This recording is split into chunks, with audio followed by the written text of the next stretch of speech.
नमस्कार, मैं हूं डॉक्टर नितेश राज। आज हम बात करेंगे एक्यूट एब्डोमेन के बारे में। एक्यूट एब्डोमेन का मतलब जो होता है, एक्यूट मतलब कि तीव्र, मतलब अभी चल रहा है। और एब्डोमेन आपको मालूम है, ये पेट की बात हो रही है। और जो मैंने पिक्चर भी दिया है, आप देख सकते हैं।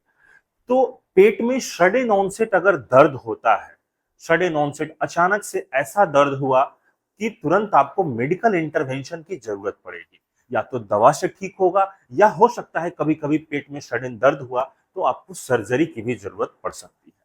तो इस चीज को हम बोलते हैं एक्यूट एब्डोमेन। अब इसके अंदर बहुत सारी चीजें आ सकती हैं, लेकिन कॉमनली हम 5 से 6 चीजों पे हम बात करें। सबसे कॉमनली जो हम देखते हैं दैट इज अपेंडिसाइटिस। दूसरा होता है अपेंडिकुलर लंप होता है। तीसरा अगर हम बात करें इंटेस्टिनल ऑब्स्ट्रक्शन होता है।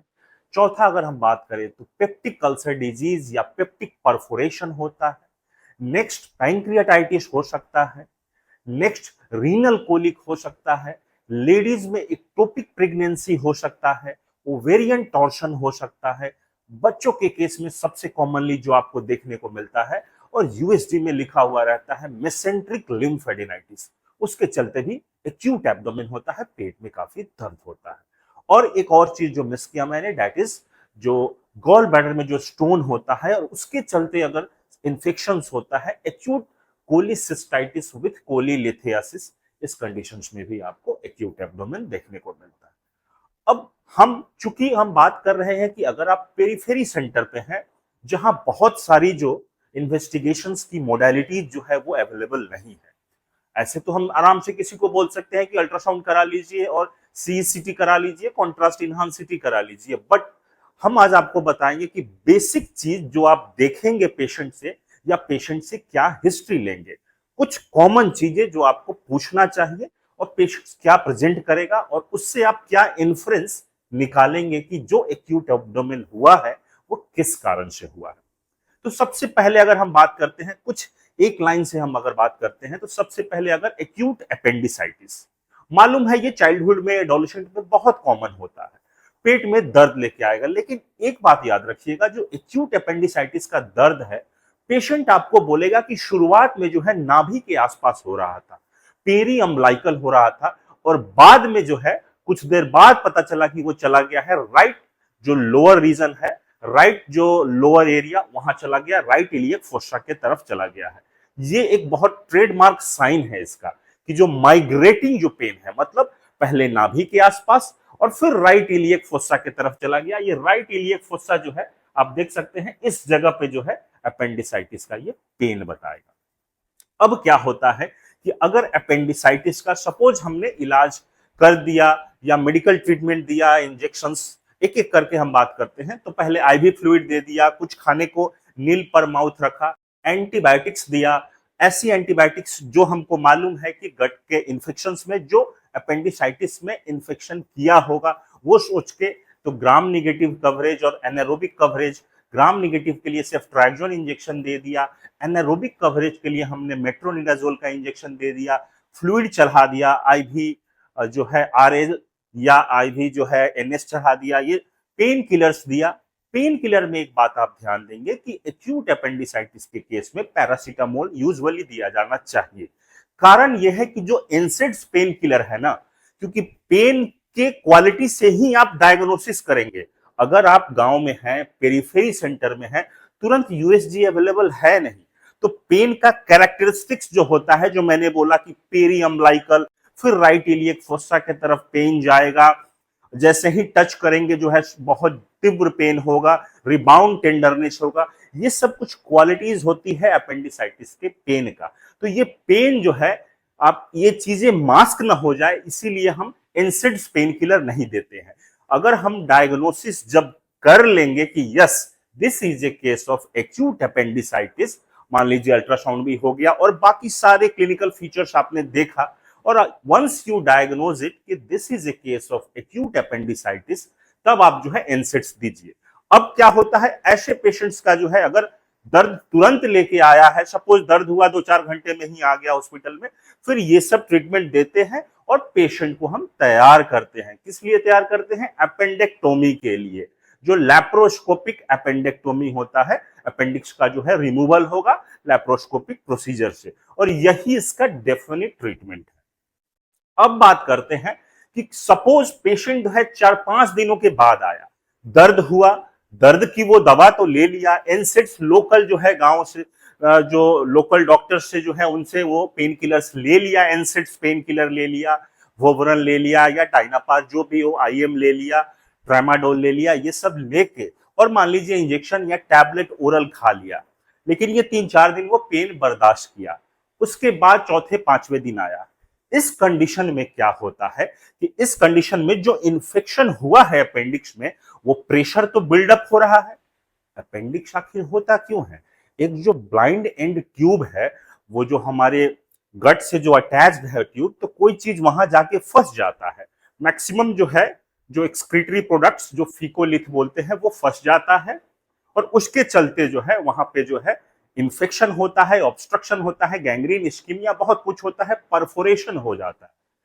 तो जब 3-4 दिनों के बाद अगर सही से उसको इलाज नहीं मिला और दर्द की दवा दे दे के हम उसको दबा के रखे हैं, उस कंडीशन में क्या होता है कि थोड़ा परफोरेशन हो जाता है और प्रेशर रिलीज होता है, क्योंकि काफी अंदर जो है चीजें जो है, जो डेब्रिश और इन्फेक्टेड मटेरियल्स ये सब भरा पड़ा है, तो थोड़ा परफोरेशन होगा। उस परफोरेशन को चारों तरफ न फैल जाए, बॉडी क्या करता है कि जो ओमेंटम होता है और गट का अदर पार्ट जो है सब मिलके उसको एक इनकैप्सुलेट कर देता है, एक क्लोज स्पेस बना देता है, और इसको हम बोलते हैं अपेंडिकुलर लंप बोलते हैं। और यही अपेंडिकुलर लंप जो है, इसको हम बोलते हैं नॉर्मल जो है, और जो एक रेजिम होता है, ऑस्नर सेरिन रेजिम करके होता है, उसके हिसाब से ट्रीटमेंट देते हैं, एनपीओ रखते हैं, और फिर यही एंटीबायोटिक्स और यही सब फ्लूइड देते हैं। और हम पेशेंट को बोलते हैं कि आप जो है 4 से 6 सप्ताह के बाद आइए और फिर आप ऑपरेशन कराइएगा। इस समय नहीं कराइएगा, क्योंकि बहुत सारी चीजें जो है इनकैप्सुलेट हो चुकी हैं, तो इस समय जो है सर्जरी के लायक नहीं है, क्लियर एनाटॉमिकल व्यू नहीं मिलेगा सर्जन को। इसीलिए बोलते हैं कि क्योंकि अभी एडेशंस है, अभी वो इन्फ्लेमेशन ये सब हुआ है, सूजा हुआ है, तो उस कंडीशंस में जो है हम लोग बोलते हैं कि 4 से 6 सप्ताह के बाद आइए। और सेम यही चीज लागू होता है एक्यूट कोलिसिस्टाइटिस। किसी को अगर गॉल ब्लैडर में पथरी है और इन्फेक्शन भी है, तो पेन तो होगा, पेन का साइट अलग रहेगा, राइट हाइपोकॉन्ड्रियम रीजन में होगा, यहां पेन होगा। बट इसमें भी यही कि अगर दर्द के साथ साथ अगर पेशेंट आ गया, तो हम ये एंटीबायोटिक्स और पेन किलर और ये सब देके और डायग्नोसिस करके पेशेंट को शुरुआत में स्टेबल कर लेंगे, और फिर तुरंत हम ओटी कर लेंगे, ऑपरेशन कर लेंगे। बट अगर ये लेट आता है, 6-7 दिन बाद आता है, तो वहां पे बहुत चीजें जो है वहां चिपक जाती हैं, एडहेशन हो जाता है, जिसके चलते जो है सर्जन को बहुत अच्छा व्यू नहीं मिलता है। तब आपको बोला जाता है कि 4 से 6 सप्ताह के बाद आइए, ये एडहेशन और ये इन्फ्लेमेशन सबसाइड होने दीजिए, और अच्छा व्यू मिलेगा, ऑपरेशन का सक्सेस रेट अच्छा होगा। तो या तो अपेंडिक्स के केस में, या तो गॉल ब्लैडर का जो स्टोन है, या कोलिसिस्टाइटिस जो हुआ है, इन्फेक्शन हुआ है, दोनों के केस में ये चीज फॉलो होता है कि दर्द के टाइम तुरंत आ जाइए, उस कंडीशंस में आपको दर्द की दवा, एंटीबायोटिक ये सब देके स्टेबल करके ओटी हो जाए, तुरंत ऑपरेशन हो जाए, या लेट से ओटी हो, मतलब 4 से 6 सप्ताह के बाद। और इसको हम बोलते हैं इंटरवल, जो इंटरवल ऑपरेशन, मतलब इंटरवल अपेंडेक्टोमी या इंटरवल कोलिसिस्टेक्टोमी, अगर गॉल ब्लैडर का होगा तो कोलिसिस्टेक्टोमी। तो ये तो बात हो गई कि अपेंडिसाइटिस और अपेंडिकुलर लंप की। तो अपेंडिसाइटिस में मैंने बोला माइग्रेटरी पेन ये सब बोलेगा। अपेंडिकुलर लंप में पेशेंट जो है, हम जब भी वहां पे कुछ भारीपन लगेगा, क्योंकि वहां लंप हो गया है, कुछ चीज जो है मांस वहां बन के तैयार हो गया है, तो पेशेंट को हमेशा भारीपन लगेगा, और बाहर से अगर दाबने से दर्द तो होगा ही, बट वो मांस फील होगा। तो ये अपेंडिकुलर लंप की बात है। बात करते हैं अगर हम पैंक्रियाटाइटिस की, तो पैंक्रियाटाइटिस के केस में जो है पेशेंट आपको हिस्ट्री देगा। क्या हिस्ट्री देगा कि पेन तो बहुत सीवियर हो रहा है, और खासकर इपीगैस्ट्रिक रीजन में हो रहा है, यहां पे पेन हो रहा है और बहुत सीवियर। पेशेंट अल्कोहलिक भी हो सकता है, अल्कोहल इंड्यूस्ड पैंक्रियाटाइटिस हो सकता है, उसका गॉल ब्लैडर में स्टोन भी हो, तो वो भी हिस्ट्री आपको देगा। और पेशेंट बोलेगा कि जब हम सामने की तरफ झुकते हैं तो पेन की तीव्रता कम हो जाती है। तो इससे आप ये अनुमान लगा सकते हैं कि chances of pancreatitis is very much. और फिर इसके लिए ब्लड टेस्ट ये सब तो आपको मालूम ही है। अगर हम अपेंडिक्स की बात करें या अपेंडिकुलर लंप की बात करें, मेनली हम यूएसजी कराते हैं।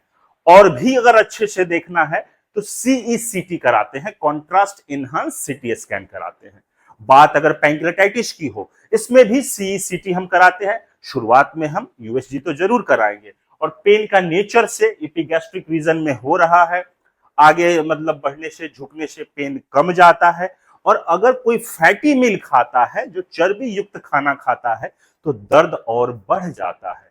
क्योंकि जब खाना खाएंगे चर्बी युक्त, तो पैंक्रियाज से एंजाइम निकलेगा, और ऑलरेडी पैंक्रियाज सूजा हुआ है, इन्फेक्टेड है, या हम बोले कि इन्फ्लेम्ड है, और उसको अगर वर्क करना पड़ रहा है, रिलीज करना पड़ रहा है पैंक्रियाटिक जूस, तो वहां और ज्यादा प्रॉब्लम होगा और दर्द आपका बढ़ जाएगा।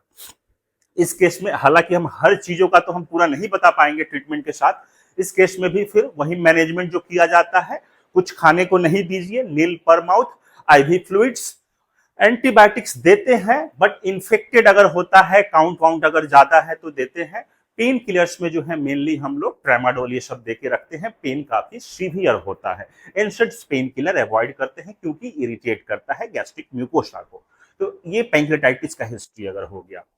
बात अगर हम करते हैं रीनल कोलिक की, रीनल कोलिक मतलब राइट लंबर रीजन में, ये दोनों तरफ अगर किडनी का स्टोन है, स्टोन अगर पेल्विक जो यूरेट्रिक जंक्शन में फंसा हुआ है, यहाँ किडनी पॉइंट है, तो पेल्विक यूरेट्रिक जंक्शन में फंसा हुआ है, तो किडनी का स्टोन का जो पेन होगा वो नीचे की तरफ जाएगा, जिसको हम बोलते हैं loin to groin. Loin to groin अगर पेन का नेचर लॉइन टू ग्रोइन होगा, पेशेंट हिस्ट्री देगा, पेशाब में जलन भी हो सकता है क्योंकि यूटीआई भी हो सकता है जिसको स्टोन है, थोड़ा बहुत जो है ब्लड भी आ सकता है, यूरिन का आप टेस्ट करा सकते हैं इस केस में। और एक अगर एक्सरे करा लें, अल्ट्रासाउंड अवेलेबल नहीं है, सिर्फ एक्सरे भी करा ले तो स्टोन दिख जाता है। और बेटर है अगर आप यूएसजी करा ले तो और ही अच्छा है। सीटी स्कैन की बहुत कम जरूरत पड़ती है, फिर भी सीटी स्कैन कराना है तो विदाउट कॉन्ट्रास्ट कीजिए, क्योंकि आपको सिर्फ स्टोन को देखना है, लोकेशन देखना है, साइज देखना है, तो हमको इन्फ्लामेशन ये सब तो देखना नहीं है। तो प्लेन नॉर्मल सीटी स्कैन जो है होल एब्डोमेन ये कराते हैं। तो ये लंबर रीजन, लंबर मतलब चाहे तो दाहिने तरफ पेट में दर्द हो या बाएं तरफ, राइट साइड का किडनी का जो कोलिकी नेचर होगा, क्योंकि यूरेटर एक हॉलो ऑर्गन है, तो ये कोलिकी नेचर होगा, कम ज्यादा। तो इस केस में एंटी स्पाज्मोडिक देना होगा आपको, बस्कोपैन दीजिए, रोटावेरिन दीजिए, एंटी स्पाज्मोडिक एजेंट देते हैं।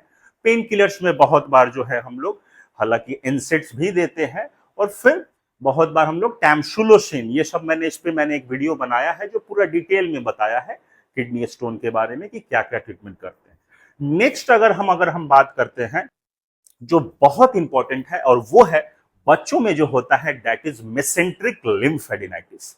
देखेंगे बच्चा जो है 5 साल 8 साल का बच्चा आएगा आपके पास, पेट दर्द, बहुत पेट दर्द हो रहा है, कुछ पता नहीं चल रहा है। अल्ट्रासाउंड होता है उनका बच्चों का, क्योंकि जरूरी है अल्ट्रासाउंड डायग्नोसिस के लिए। अल्ट्रासाउंड होता है, दिखाता है कि मेसेंट्रिक लिम्फेडिनाइटिस, मतलब पेट के जो आसपास जो आपका लिम्फ नोड्स है वो साइज बढ़ गया है, सूजन हुआ है, और वही लिम्फेडिनाइटिस है। यूजुअली आप बच्चों से पूछना होता है या बच्चे के माँ बाप से कि बच्चे को कभी अभी हाल फिलहाल में कोई इन्फेक्शन वायरल तो नहीं हुआ था, या बैक्टीरियल सर्दी जुकाम ये सब तो नहीं हुआ था। अब ये इसलिए इंपॉर्टेंट है क्योंकि जो सर्वाइकल लिम्फ नोड्स होते हैं, सर्वाइकल लिम्फ नोड्स और जो मेसेंट्रिक लिम्फ नोड होते हैं, इन दोनों का जो है कॉमन पाथवे चलता है लिम्फेटिक सिस्टम का। तो जब भी सर्दी जुकाम होता है तो सर्वाइकल लिम्फ नोड रिएक्ट करता है, सूज जाता है, और साथ साथ जो है मेसेंट्रिक लिम्फ नोड भी रिएक्ट करता है, सूजन होता है, इसमें एडिनाइटिस बोलते हैं, और दर्द होता है। तो ये जो है ओवरऑल सेल्फ हीलिंग है। बहुत बार कुछ बैक्टीरिया भी करता है, एर्सीनिया बैक्टीरिया इंटरोलिटिका ये भी करता है। तो कुछ केस में, मैक्सिमम केसेस में हम लोग ये करते हैं कि एमोक्सिसिलिन और क्लेवुलेनिक एसिड या सिफिक्सिम एंटीबायोटिक ये हम दे देते हैं। और कुछ पेन किलर सबसे बेस्ट रहेगा बच्चों में, आइबुप्रोफेन और पैरासीटामोल का कॉम्बिनेशंस ये दे देते हैं। 5 to 7 डेज अपने आप धीरे धीरे ये ठीक हो जाता है। हालांकि इसमें इतना ज्यादा दर्द नहीं होता है, बट ये बहुत कॉमन फाइंडिंग है जो बच्चों में देखने को मिलता है। नेक्स्ट अगर हम बात करते हैं, एक होता है इंटेस्टिनल ऑब्स्ट्रक्शन। इंटेस्टिनल ऑब्स्ट्रक्शन आपको मालूम है, किसी भी कारण से, सपोज कि पैरालिटिक इलियस हो गया, पोटेशियम की कमी हो गई, या आपका जो है गट की मोबिलिटी डिसऑर्डर है, मोटिलिटी डिसऑर्डर है, गैस्ट्रोपैरेसिस हो गया है, बहुत सारे चीजों के चलते जो है मूवमेंट स्लो हुआ और वो एक तरह से बोलिए कि रास्ता इंटेस्टाइन का बंद हो गया। अब रास्ता इंटेस्टाइन का अगर बंद हो जाएगा तो गैस पास नहीं होगा और पेट फूलता जाएगा। पेट फूलता जाएगा, गैस पास नहीं होगा, कॉन्स्टिपेशन होगा और उल्टी करता जाएगा, क्योंकि नीचे का जो रास्ता बंद है तो सब जो भी खाया पिया है सब वो उल्टी के माध्यम से ये निकल जाएगा। तो ये एक्यूट इंटेस्टिनल ऑब्स्ट्रक्शन भी सबसे पहले एनपीओ, नील पर माउथ करते हैं, राइल्स ट्यूब लगाते हैं, फ्लूइड देते हैं फ्लूइड इम्बैलेंस के लिए, और या इलेक्ट्रोलाइट इम्बैलेंस कुछ है उसके चलते। और अगर अगर कुछ पैथोलॉजी है, सपोज की जो है इन्फेक्टेड है, सेप्सिस है, तो फिर उसके लिए हम लोग ट्रीटमेंट करते हैं।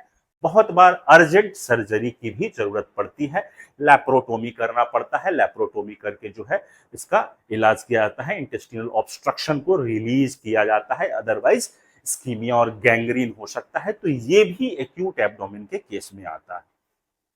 और एक हो गया आपका बहुत कॉमनली जो देखा जाता है पेप्टिक अल्सर डिजीज, जिसमें पेप्टिक परफोरेशन हो जाता है, पेट दर्द, पेशेंट बोलेगा अचानक से लगा कि कुछ बर्स्ट कर गया, सडन जो है, क्योंकि वो जो उसकी जो पाइप है, जो हम बोलते हैं कि जो जीआई ट्रैक्ट है, वो सडन उसमें जो है मतलब ब्रीच हो गया और वो जो अंदर का कंटेंट है वो बाहर रिलीज हो गया, पेरिटोनाइटिस हो जाता है। इस कंडीशंस में बहुत अर्जेंट जो है ओटी की ऑपरेशंस की जरूरत पड़ती है।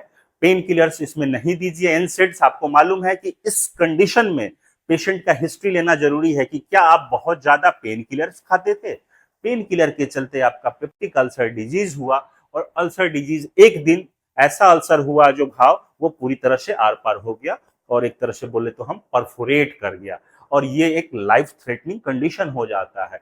जब परफोरेट करता है तो बहुत सारे जो सेल मीडिएटर्स बॉडी में, इंफ्लामेटरी मीडिएटर्स रिलीज होते हैं, हाइपोटेंशन हो जाता है, हाइपोटेंशन होगा तो उसके चलते टैकीकार्डिया होता है। तो ये एक अलग एक चीज हो गया। नेक्स्ट अगर हम बात करें लेडीज के केस में, अगर हम बात करें तो सबसे जो इंपॉर्टेंट देखा जाता है कि नाभि के नीचे लोअर एब्डोमेन में पेन होगा। इस कंडीशंस में हाई सस्पिशन बना के रखिए कि अगर रिप्रोडक्टिव एज ग्रुप की महिला है, आप उसका यूरिन प्रेगनेंसी टेस्ट या जो बीटा एचसीजी टेस्ट जरूर करा लीजिए, कहीं प्रेगनेंसी तो नहीं है। अल्ट्रासाउंड करा लीजिए, कहीं जो है यूट्रस में ऐसा तो नहीं है कि कुछ खाली है और साइड में एडनेक्सा में कोई चीज है। एडनेक्सा मतलब फैलोपियन ट्यूब में अगर कोई चीज है, इसका मतलब है कि एक्टोपिक प्रेगनेंसी है। और ये पेशेंट हिस्ट्री भी देगा कि एक्टोपिक प्रेगनेंसी अगर रप्चर कर जाता है तो वो हिस्ट्री देगा कि ब्लीडिंग हो रहा है, ब्लीडिंग भी होगा और पेन बहुत सीवियर होगा। इस केस में आपका जो है मिस्ड पीरियड का हिस्ट्री रहेगा। बोलेंगी जो लेडी आके कि आपका जो है 6 सप्ताह 7 सप्ताह से जो है उनको ये पीरियड मिस हो गया है, आप यूरिन प्रेगनेंसी टेस्ट कराइए, यूएसजी कराइए। अर्जेंट अगर रप्चर कर गया है, urgent operation required, otherwise case fatality बहुत हाई होता है, जो मोर्टिलिटी मॉर्बिडिटी बहुत ज्यादा होता है इस केस। गॉल ब्लैडर के बारे में तो मैंने बताया ही कि गॉल ब्लैडर में अगर स्टोन है तो उस कंडीशंस में जो है दर्द यहां होगा, और जैसे डीप ब्रीदिंग करेगा, सांस लेगा, तो दर्द और ज्यादा होगा। तो दर्द का नेचर देख के, पेशेंट से कुछ कॉमन क्वेश्चन पूछ के, उनसे बार बार आप थोड़ा पूछिए, भले ही तकलीफ में है, और डायग्नोसिस करने की कोशिश कीजिए। कम से कम आप एक आइडिया लगाइए क्लिनिकल जो है सस्पिशन बना के, और फिर बाद में तो टेस्ट हैं ही। और पैंक्रेटाइटिस के लिए जैसे है तो उस कंडीशंस में आपके पास लाइपेज टेस्ट है, अमाइलेज टेस्ट है। लाइपेज आपको अपर लिमिट से 3 गुना ज्यादा मिलेगा। ब्लड टेस्ट अगर अपेंडिसाइटिस, अपेंडिकुलर लंप की बात करें तो इस कंडीशंस में सीबीसी कराइएगा, और सीबीसी में आपको जो है न्यूट्रोफिल बढ़ा हुआ मिलेगा, टीएलसी ज्यादा मिलेगा, सीआरपी ज्यादा मिलेगा। हालांकि अपेंडिकुलर लंप में कम मिलेगा क्योंकि दिन बीत चुका है, 3-4-5 दिन हो चुका है। एक्यूट में ये सब चीजें ज्यादा मिलेगी। एक्यूट पैंक्रेटाइटिस में भी ऐसा हो सकता है, कैल्शियम कम मिल जाएगा। एक्टोपिक में मैंने बताया प्रेगनेंसी का हिस्ट्री, मेंस्ट्रुअल जो मिस हुआ है, पीरियड मिस हुआ है, उसका हिस्ट्री लीजिए। बीटा एचसीजी का हिस्ट्री लीजिए, क्योंकि बीटा एचसीजी जो है हर दिन डबलिंग होता है, एक्टोपिक में वो डबलिंग नहीं होता है उस रेट से। इससे भी आइडिया लगाते हैं, यूएसजी करना होगा। कैटेगोरिकली कुछ मैंने जैसे कि यहाँ पिक्चर में आपको दिया है, जैसे कि ये जो ऊपर की अगर इपीगैस्ट्रिक रीजन की बात हो रही है तो peptic ulcer, perforated ulcer, pancreatitis इस रीजन में बहुत कॉमन है। राइट हाइपोकॉन्ड्रियम में मैंने आपको बताया है, ये पेट का जो है ना, इसको हम बांट दिए हैं, 9 भाग में बांटे हैं, 3 3 6 3 9, और ये राइट, ये लेफ्ट, ये बीच वाला। तो राइट में आपको मालूम है कि हमारा जो है गॉल ब्लैडर का stone with cholecystitis, right lumbar में राइट वाला किडनी, लेफ्ट लंबर में लेफ्ट वाला किडनी का जो प्रॉब्लम होगा, और खासकर स्टोन अगर है ऊपर में फंसा हुआ है तो पेल्विक यूरेट्रिक जो जंक्शन है, राइट इलियक फोसा, यहाँ पे मैकबर्नीज पॉइंट होता है। मैकबर्नीज पर्टिकुलर उस जगह पे जैसे दाबेंगे अपेंडिक्स में आपको तो बहुत सिर्फ मतलब तीव्र दर्द होगा और रिबाउंड टेंडरनेस होगा, तो ये चीज आप याद रखिएगा। हाइपोगैस्ट्रिक रीजन यहाँ नीचे, तो नीचे आप याद रखिए कि सिस्टाइटिस या यूरिनरी रिटेंशन है, ऐसा होता है। लेफ्ट इलियक फोसा में भी देख लीजिए कुछ कुछ है, अल्सरेटिव कोलाइटिस। तो कुछ कॉमन चीजें जो मैंने आपको बताई हैं, इस चीज का आप हमेशा जो है ध्यान रखेंगे। मैक्सिमम आप देखिए कि सीसीटी, कॉन्ट्रास्ट इनहांस सीटी तब कराते हैं जब हमको लगता है कि कितना डिग्री इन्फ्लामेशन है, सूजन ज्यादा है, उसका एनाटॉमिकल मतलब शेप कैसा है, पोजीशन कैसा है, स्वेलिंग है कि नहीं, ये सब जानना है हमको, पूरा एग्जैक्ट उसका व्यू जानना है उस टिश्यू का, तो कॉन्ट्रास्ट इनहांस सीटी कराते हैं। हालांकि कॉन्ट्रास्ट इनहांस करने से पहले आपको क्रिएटिनिन टेस्ट लगेगा, क्योंकि किडनी के लिए ये डैमेजिंग होता है ये जो कॉन्ट्रास्ट है। अगर किडनी फंक्शन सही नहीं है तो नहीं कराते हैं। और प्लेन अगर सीटी स्कैन की बात होती है, जहां जैसे स्टोन है, तो उस कंडीशंस में प्लेन सीटी स्कैन कराते हैं। और अगर प्रेगनेंसी की बात आती है कि प्रेगनेंसी में अगर आप कुछ सस्पेक्ट कर रहे हैं कि लेडी प्रेग्नेंट भी है, साथ में अपेंडिसाइटिस आप सस्पेक्ट कर रहे हैं, तो कॉन्ट्रास्ट नहीं देना है और ना ही सिटी देना है, क्योंकि कॉन्ट्रास्ट भी डैमेजिंग है और सिटी जो है रेडिएशन निकलेगा, तो प्रेग्नेंट बच्चे जो लेडी है उसमें बच्चों के लिए ये मुश्किल हो जाएगा उसके बच्चे के लिए। तो इस कंडीशंस में आपको ऐसा चुनना है जो modality, that is investigation modality, जिसमें जो है आपका रेडिएशन इमिशन ना हो, जैसे कि अल्ट्रासोनोग्राफी हो गया, एमआरआई हो गया। तो इस हिसाब से हम ट्रीटमेंट करते हैं। बहुत बार तो यूएसजी सीटी की भी जरूरत नहीं पड़ती है, बहुत केस में आपका एक्सरे भी बहुत काम आता है। जैसे कि आपको स्टोन के बारे में बोला कि अगर रीनल स्टोन है, यूरेट्रिक स्टोन है, इस कंडीशंस में अगर जो है आपका एक्सरे भी बहुत हद तक आपको बता देगा कि ये कहाँ पे जो है इंपैक्टेड हुआ है स्टोन। इसी तरह से एक्सरे का यूज जो है परफोरेटेड पेप्टिक अल्सर, अगर परफोरेशन हुआ है, जो जीआई ट्रैक्ट में अगर परफोरेशन हुआ, ब्रीच हुआ है, वो चीज आर पार हो गया है, तो उस कंडीशंस में परफोरेशन के केस में जो है पेट का जो जीआई ट्रैक्ट का जो गैस है वो आपको डायफ्राम के नीचे दिखेगा और वो एक्सरे में क्लियर हो जाता है। तो एक्सरे देख के भी बहुत हद तक बताया जा सकता है कि ये जो है गैस कैसे आ गया अंडर द डायफ्राम, इसका मतलब है कि परफोरेशन हुआ है। सेम इसी तरह से जो है इंटेस्टिनल ऑब्स्ट्रक्शन में, एक्यूट इंटेस्टिनल ऑब्स्ट्रक्शन में, वहां भी एक्सरे का बहुत वैल्यू है। जो एयर फ्लूइड आता है लेवल, ये मल्टीपल एयर फ्लूइड लेवल आता है और इसको देख के भी जो है अंदेशा लगाया जा सकता है कि ऑब्स्ट्रक्शन हुआ है। और भले ही यूएसजी होता है तो देखा जाता है कि जो मूवमेंट है इंटेस्टाइन का बहुत स्लगिश है, और अगर टेस्ट ऑफ मतलब बोले कि गोल्ड चॉइस अगर टेस्ट की बात करें तब तो सीसीटी एब्डोमेन है। किसके केस में? इंटेस्टिनल ऑब्स्ट्रक्शन के केस। मुझे उम्मीद है ये वीडियो आपको अच्छी लगी होगी, आप इसे ज्यादा से ज्यादा शेयर करें। थैंक यू सो मच, जय हिंद।